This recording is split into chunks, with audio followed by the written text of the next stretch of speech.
Listening test instructions. Unfortunately, I missed the concert last night.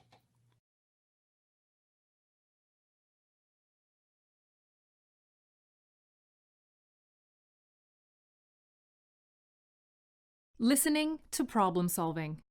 You will hear a conversation in 3 sections. You will hear each section only once. After each section, you will hear 2 or 3 questions. You will hear the questions only once. Choose the best answer to each question.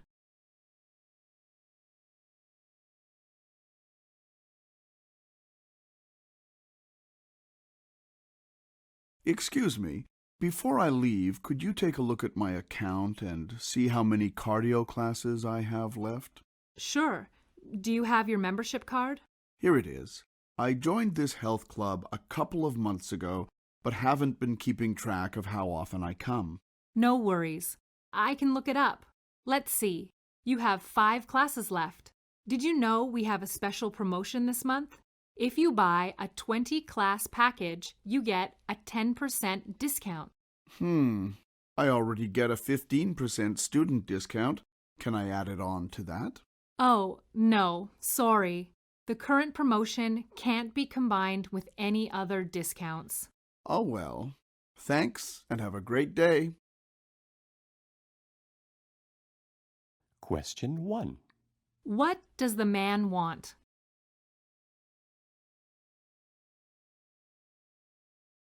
Question 2.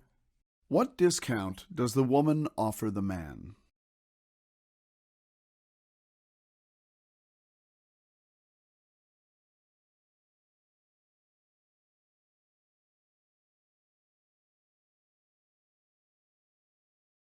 Hi again.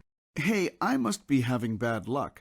I was on my way home, and once it started raining, I discovered that I'd forgotten my umbrella. Do you have a lost and found bin? I think I might have left my umbrella in the locker room. Sure. We have a lost and found. What does your umbrella look like? It's black, the kind where the stem collapses and it becomes really small. The handle is wooden. It's the Bay brand. It might have the brand logo on the handle. I don't remember. Let me check. Wow, umbrellas seem to be a commonly forgotten item, but I think I found yours. Oh, that's great. Thank you. You're welcome. See you next time. Question 3. Why does the man return to the health club?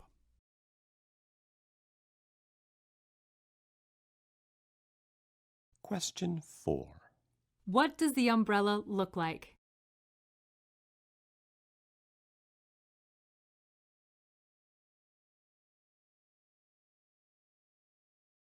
Question 5. Which statement is most likely true?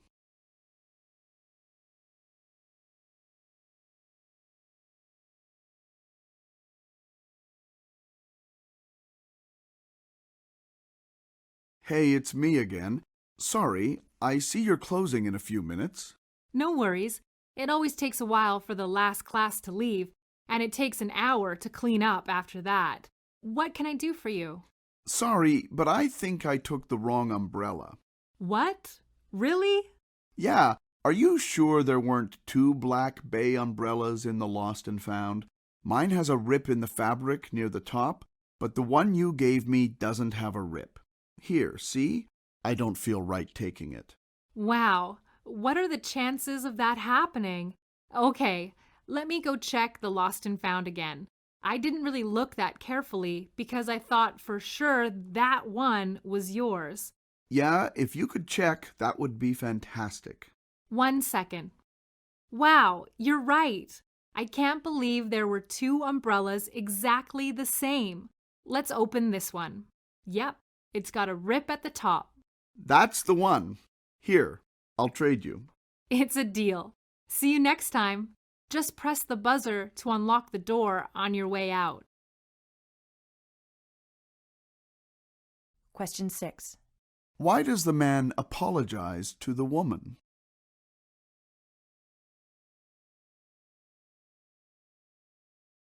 Question 7.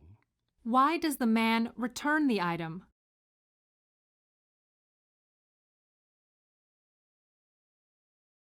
Question 8. What will most likely happen next?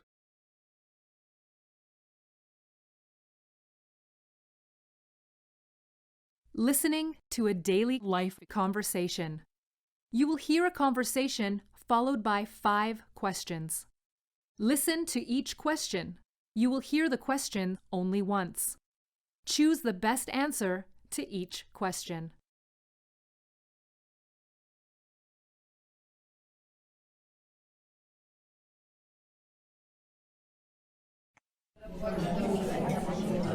Hey, I haven't seen you before. You must be new here. My name's Jonathan. How do you like it here so far? I'm Anna. Nice to meet you.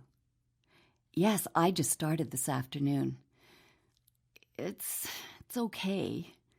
Have you worked at this restaurant long? 2 years now, but I only work 4 days a week. I really enjoy it, but you don't sound like you're having much fun.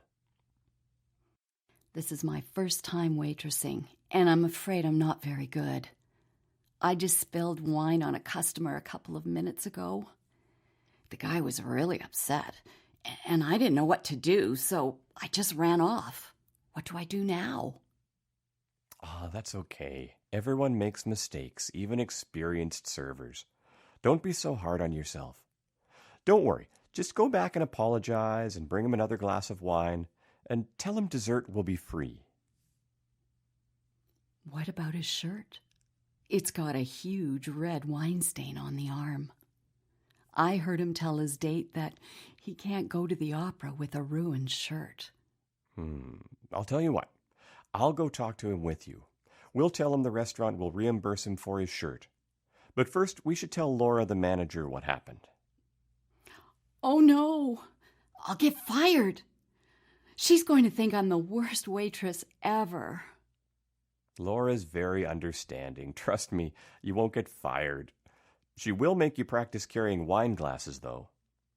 Actually, if this is your first time waitressing, I'm surprised she let you carry wine glasses at all. Usually they train you for at least a week first.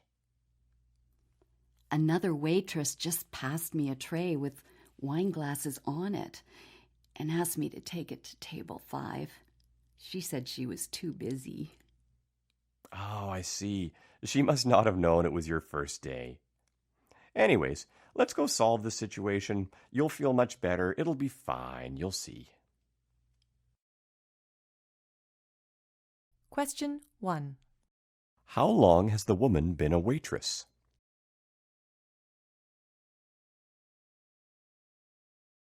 Question 2. Why is the waitress apprehensive? Question 3. Why was the customer upset?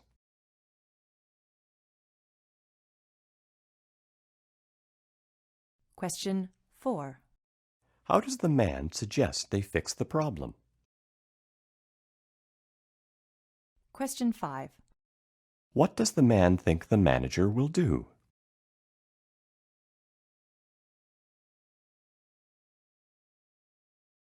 Listening for information. You will hear a conversation followed by 6 questions. Listen to each question. You will hear the question only once. Choose the best answer to each question.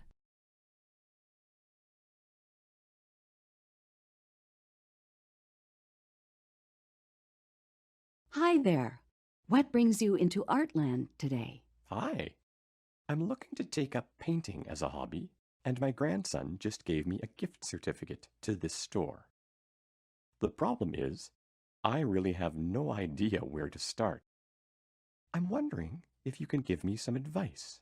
Of course. That's what I'm here for. Well, let me start by asking you a few questions. Were you looking to enroll in our classes? I have a lot of free time, so I figured I would try it on my own. Certainly. Do you have ideas about what subjects you want to paint? I think landscapes. We were looking at some old photographs on my birthday, and I thought it would be nice to recreate the rolling hills of the beautiful farm I grew up on in Manitoba. I've been living in Toronto for 5 decades now, and though I love city life and the downtown skyline, the memories of sunsets on the farm are still with me. Wonderful. Well, the 3 basic types of paints are watercolor, acrylic, and oil. They are all suitable for landscapes. I would say watercolor is the hardest for a beginner to start with, even though it is the most affordable of them all. I don't think watercolor will be the one for me then. What's the main difference between acrylics and oils? The amount of time it takes for the paint to dry. Acrylic paints dry very quickly, within a matter of hours, whereas oil paints can take up to several days, even weeks, to dry. A lot of our beginner students like acrylics because if they make a mistake, they don't have to wait long to paint over it. However, that can also be frustrating because it's hard to mix the colors you want when they dry so fast. I see. Well, I don't think I'll mind fast-drying paints. I'll go for acrylics then. What other kind of supplies will I need? Do you think you'll be painting indoors or outdoors? Definitely outdoors. I'd like to paint landscapes while immersed fully in nature myself. I'm a big wilderness explorer. Sounds lovely. And if you ever feel you need some extra help, we have painting workshops at a local farm not too far from the city every last Saturday of the month. The workshop goes from 9 a.m. to 5 p.m., and participants enjoy a nice farm-style lunch meal. Thank you. I'll go at my own pace, but I'll definitely consider it. It might be a nice way to learn, socialize, make new friends, and reminisce about my mother's cooking. Question 1. Why is the man at the art store? Question 2. What is the man interested in doing? Question 3. Why does the woman advise against watercolor?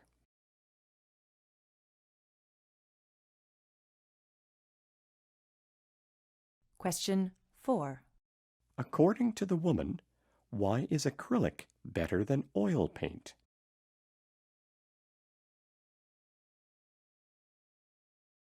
Question 5. Why does the woman suggest the workshop?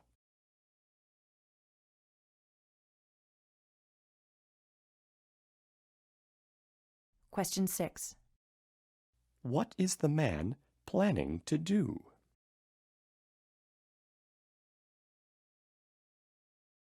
Listening to a news item.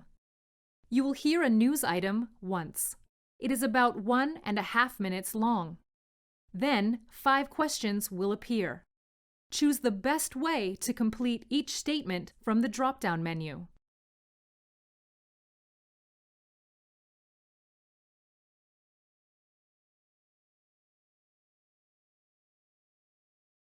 A family driving near Banff, British Columbia, on a camping trip last weekend narrowly avoided crashing into a deer, only to hit a large pheasant instead. Banff is a nature reserve, home to thousands of wild animals, including bears, deer, and countless game birds such as pheasant. Michael Jansen, who was driving at the time, said they were heading back to their campsite around dusk when they came around a bend of the highway and saw a deer trotting across the road. Jansen swerved successfully around the animal, but only a few seconds later, a pheasant flew across the road in the opposite direction and hit the windshield. He pulled over to the side of the road as the deer ran into the forest, unharmed. Unfortunately for the pheasant, the impact of the windshield killed it immediately. However, Jansen's daughter Emily, who took a wilderness survival course last year, decided to make the best of the situation. She took the bird back to the campsite and roasted it with garlic and onions. It's completely legal to eat roadkill in British Columbia, she explained. Why waste perfectly good food? It's sad that we hit it, but at least it didn't go to waste.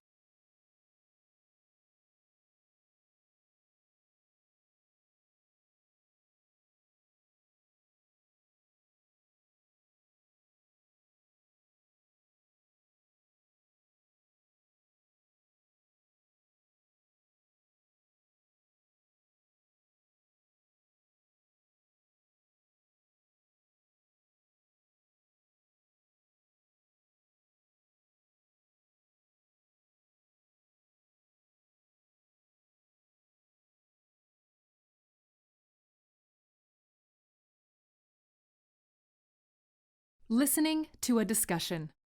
You will watch a 2-minute video, then 8 questions will appear. Choose the best way to answer each question.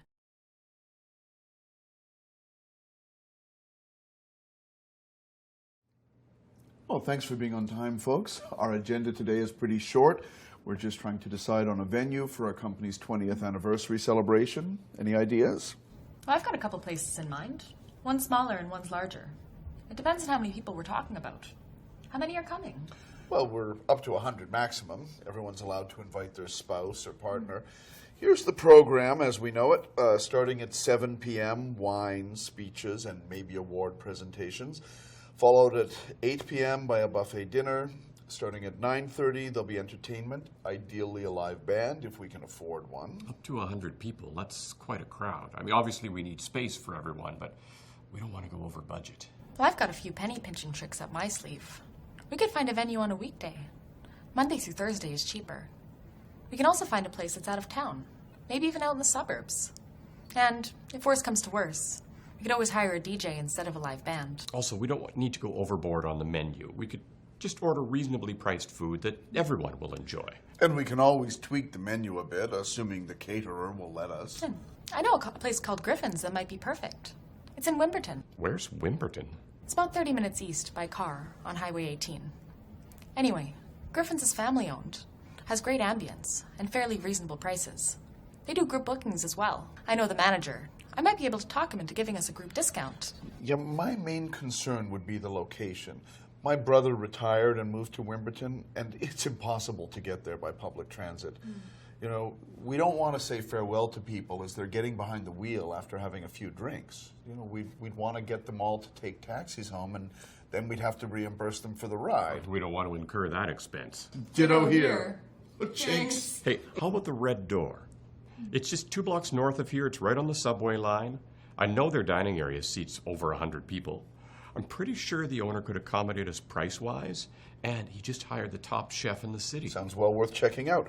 Brian, could you contact the manager and get an estimate?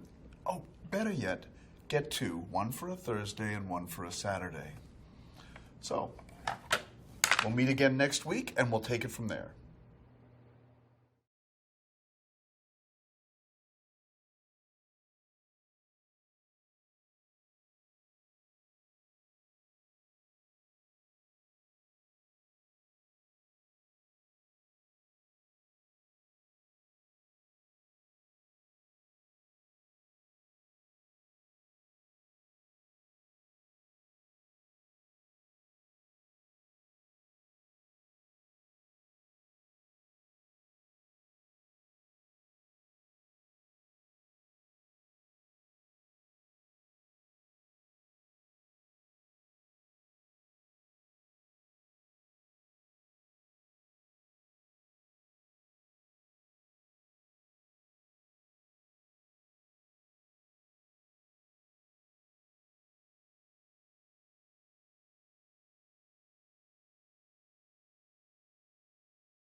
Listening for viewpoints.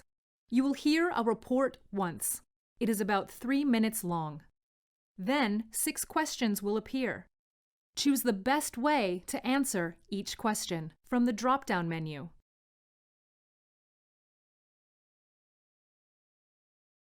Asha Miller is a grade 11 student at Giles Secondary, a private school. She is pushing for her school to change their school uniform policy. Asha has recently started a petition protesting the school's mandatory attire.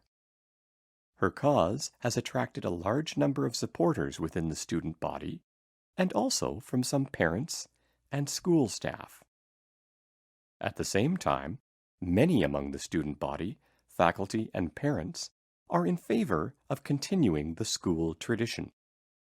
The debate about whether or not students should wear a uniform to school or not is quite common in Canadian private schools. Although a few public schools also require students to wear a school uniform, most public schools don't require this.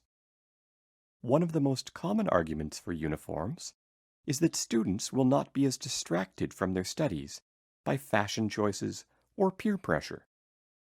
Consequently, students focus on better grades, and they are also easier to discipline. Uniforms are also thought to play a role in creating a sense of belonging and school culture that is important for cooperation and unity. Critics, such as child psychologist Dr. Jason Ferguson, say there is no concrete evidence that links school uniforms to improved educational results. In fact, academic performance scores in schools that adopt uniforms and those that do not often average the same. Moreover, dissenters point out that students required to wear uniforms typically manage to fight the rules and individualize their uniforms by wearing unique shoes or accessories. But perhaps the most damaging argument against uniforms is that they can discriminate against certain religions or cultures. The school's administration advocates that there is a middle ground.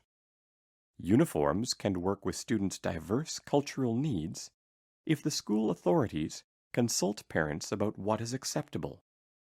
Exceptions could be made, such as, for example, allowing Muslim girls to wear long, loose trousers instead of skirts that might not provide adequate coverage. Asha Miller thinks such accommodations don't quite suffice, and she advances a different alternative. She is suggesting that uniforms be abolished in favor of a dress code that specifies the kinds of clothes that can be worn, including the length of dresses, amount of exposed skin, cleanliness, and so on.